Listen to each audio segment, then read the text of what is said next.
Hey guys, welcome back to the kitchen with Nikki and Mike. Today we are going to make a Puerto Rican version of sofrito.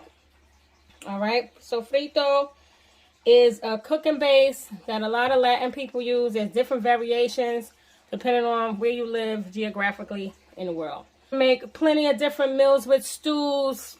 You can bake your meats, marinate your meats, fry your, rices, with all kind of different dishes, okay? It has that nice herbal flavor because we're going to be using some nice herbs, all right, and spices, okay? So what we got here is we got some culantro, cilantro. We have a few red peppers, a green pepper, Ajies Dulces, the sweet version. We have some already peeled garlic and 2 large Vidalia onions. Sweet onions, if you can find Spanish onions, use those. All right, but it shouldn't matter. You can use whatever onions you have, okay? Just make it your own. This is just a cooking base that you can, like I said, you can put in stews, your rices, anything, all right? So I'm making a pernil later, a roast pork, and I'm going to need my sofrito, and I don't have any on hand, so that's why we're making some today. All right, so when I come back, I'm going to show you how I'm going to dice up these peppers and stuff so we can put them in our blender, and be right back.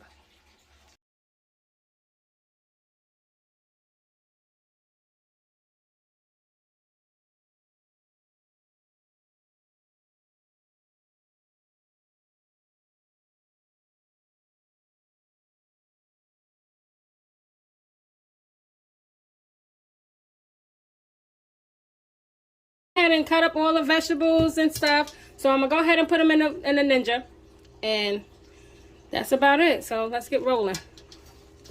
Let's make this sofrito.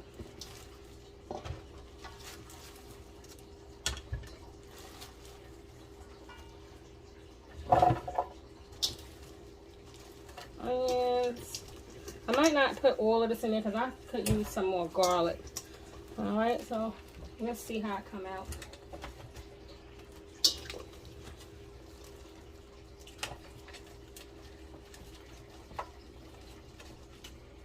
Start with that.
We like a lot of garlic in here.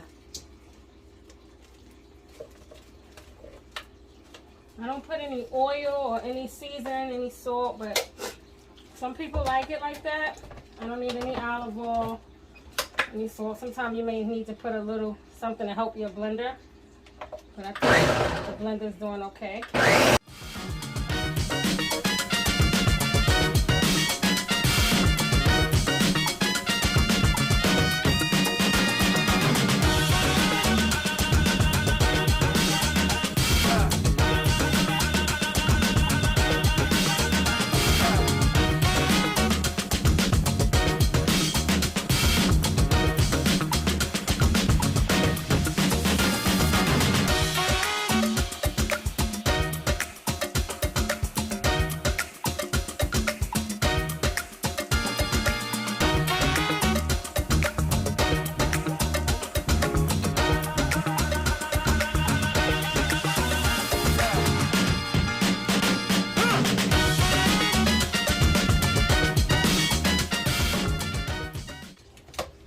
So we're going to keep adding. And you could go ahead and store. You could put this in your refrigerator for up to 3 days. But after that, you want to go ahead and move it to your free. Go ahead and freeze it because you don't want it to get spoiled. Okay. You don't want to keep it in your refrigerator for too long. It'll spoil on you. If you have any ice trays or something like that, you can put some in there and you can pop them after they frozen. You can pop them inside of a Ziploc bag, a freezer bag, and then you can have them so when you having, you know, when you make your rice or your stews or whatever you're going to be making with your sofrito, you could just pop 1 or 2 out and you know, and use it as like that, and it's easier. Other than that, I'll be stabbing mine, you know, with a ice pick, and then I'll get what I need out like that. But this is delicious.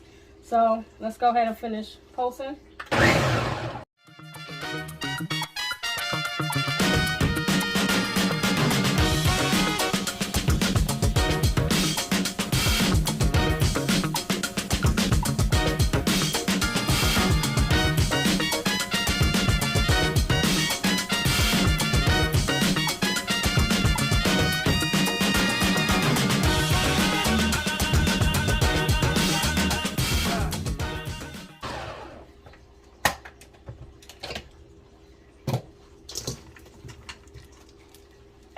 Almost done. But after this one, I'm gonna pour some out,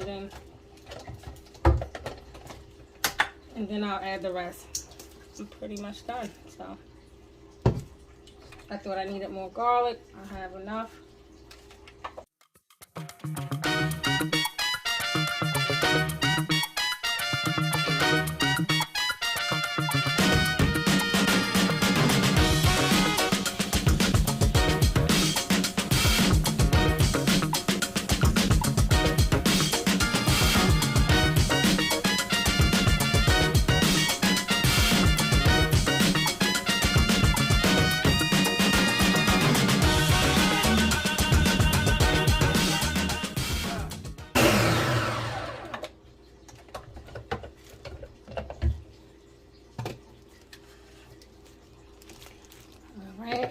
And that's it, y'all. This is how you make a nice, easy, simple way to make homemade sofrito. You don't have to buy none frozen anymore. You don't have to buy none in a jar. This is all you need. Okay. All right, guys. So this is our sofrito. This is it. We was able to get 2 nice size containers and a small little container worth of sofrito. I'm going to keep the smaller one in the fridge. And I'm going to go ahead and freeze the other ones. Like I said, I'm making a roast pork tomorrow. So I'm going to go ahead and season up my pork tonight. And yep, and I'm making also some yellow rice with candules. So those candules tomorrow, and something, whatever else I decide to make with that. But I'm definitely gonna need my sofrito. So I went ahead and made some, and I'll have this for a little while. Yeah, so if you like this video, guys, go ahead and hit that like button, subscribe, join the family. And thanks again. I hope everyone is well. Enjoy your evening. Thanks for stopping in. Later, guys. Bye.